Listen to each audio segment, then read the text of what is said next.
করছো তুমি? হামাগুড়ি দিচ্ছ নাকি? হ্যাঁ, তুমি চেষ্টা করছো? তুমি আসবে? ও বাবা, এখন মুভমেন্ট করতে পারে, ঘুরে ফেলে। তারপর আবার কি করে? ও বাবা, পায়ে করে করে আগে বালিশটা সরিয়ে দিচ্ছে, বালিশটা ডিস্টার্ব করছে। ঠিক আছে, আমি বালিশ সরিয়ে দিচ্ছি। কি করবে? তুমি আসবে? চলে আসো, চলে আসো। ও আসার জন্য এরকম করছে। আমি যদি এখন তুলে নিই, ও আর চেষ্টা করবে না হামাগুড়ি দেওয়ার। চলে আসো, চলে আসো, তাড়াতাড়ি তাড়াতাড়ি চলে আসো মাম্মা। আসো আসো আসো আসো আসো আসো আসো আসো। বডি তুলে ফেলেছে, খুব চেষ্টা করছে। এইভাবেই না, কোনো খেলনা দিয়ে বা ডাকতে হবে। এই যে পুরো পায়ের ওপর ভর দিয়ে বডি তুলছে, বডি তুলে আসবে।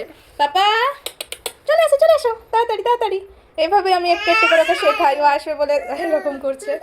পাপা আমি চলে যাচ্ছি, টাটা।